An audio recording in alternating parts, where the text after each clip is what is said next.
दोस्तों, हिंदुस्तान की राजनीति पर हमेशा से ही धर्म के ठेकेदार नेताओं का कब्जा रहा है। पहले कुछ नेता राम मंदिर के नाम पे वोट मांगते थे, तो कुछ नेता बाबरी मस्जिद के नाम पे वोट मांगते थे।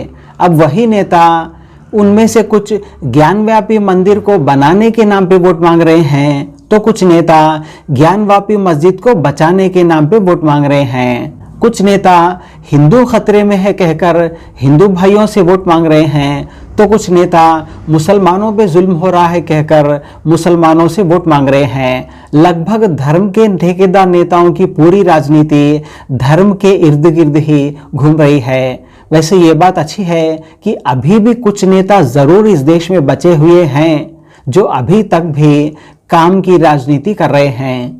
वैसे मेन स्ट्रीम मीडिया भी पूरी तरह से धर्म के ठेकेदार नेताओं को दिखाने में ही फुल बिजी है और इसी में ही उनको टीआरपी मिलती है, क्योंकि उसी के जरिए जो दोनों को बैठ के लड़ाया जा सकता है, एक मुसलमान को और हिंदू को। लेकिन काम की राजनीति करने वालों को दिखाने में मीडिया को कोई टीआरपी नहीं मिलती। इसी वजह से काम की राजनीति करने वाले नेताओं को मीडिया द्वारा कोई भी स्कोप नहीं मिल रहा है। लेकिन इसके बाद भी कुछ जागरूक जनता जरूर है जो अभी भी काम की राजनीति पर वोट कर रही है।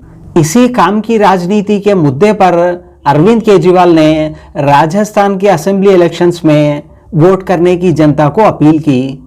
आज मैं आपको कहने के लिए आया हूं, आपके घर में कोई बीमार हो जाए, सरकारी अस्पताल में राजस्थान में कोई इलाज नहीं होता, ना डॉक्टर, ना दवाई, ना मशीन, ना एक्सरे, कुछ नहीं है। और प्राइवेट में चले जाओ। कल मेरे एक रिश्तेदार का फोन आया, उसका बेटा गिर गया, यहां पे चोट लग गई माथे पे, किसी और राज्य में रहता है, दिल्ली में नहीं रहता, कहीं और रहता है। वो एक बड़े अस्पताल में गया टांके लगवाने, 4 टांके लगने थे। उस बड़े अस्पताल वालों ने 2.25 लाख रुपए का बिल बना दिया। 4 टांके लगाने हैं, 4 टांके। आज इतना महंगा हो गया इलाज कराना, इतना महंगा हो गया इलाज कराना। आम आदमी थोड़ी सी बीमारी हो जाए लुट जाता है, पूरा घर लुट जाता है उसका। दिल्ली में हमने सबका इलाज मुफ्त कर दिया। आपको खांसी है, बुखार है, क्रोसिन की टेबलेट लेनी है, दवाई मुफ्त मिलेगी, डॉक्टर मुफ्त, टेस्ट मुफ्त, सारा इलाज मुफ्त, सब कुछ मुफ्त कर दिया। पूरे दिल्ली में जगह जगह मोहल्ला क्लिनिक खोल दिए।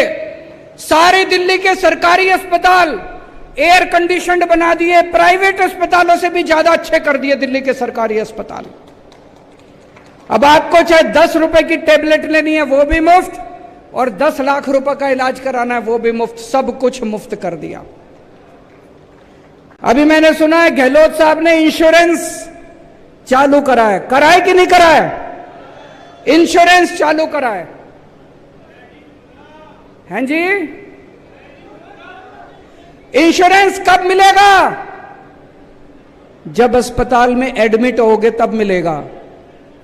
मैं ये सोच रहा था, अस्पताल में एडमिट तो कोई बहुत सीरियस, भगवान ना करे, बहुत सीरियस बीमारी होती है तब होता है आदमी। बाकी आदमी की जिंदगी में बुखार, खांसी, छोटी छोटी बीमारियां लगी रहती है, डायबिटीज। मैं ही पिछले 8 साल से अभी तक एक बार भी अस्पताल में एडमिट नहीं हुआ, लेकिन छोटी छोटी बीमारियों के लिए तो मैं कई बार गया। इतनी दवाइयां लेनी पड़ती है, तो इंश्योरेंस किस काम का आया जी? आपकी जिंदगी में रोज कभी बच्चे को कुछ हो गया, कभी बीवी को कुछ हो गया, कभी मां को कुछ हो गया, बुढ़ापे में कुछ हो गया, उसमें तो काम नहीं आया। दिल्ली में हमने ये इंश्योरेंस का झुंझुना नहीं दिया। दिल्ली में सब कुछ मुफ्त है, दवाई भी मुफ्त है, टेस्ट भी मुफ्त है, मोहल्ला क्लिनिक में जाओ, अस्पताल में जाओ, सब कुछ मुफ्त है। तो आज मैं आपको कहने के लिए आया हूं, मुझे वोट दो, राजस्थान के गांव गांव के अंदर मोहल्ला क्लिनिक खुलवा दूंगा, पूरे राजस्थान में शानदार अस्पताल बनवा दूंगा। और ये झूठा वादा नहीं कर रहा, दिल्ली में करके आया हूं, पंजाब में कर रहे हैं, अगला नंबर राजस्थान का है।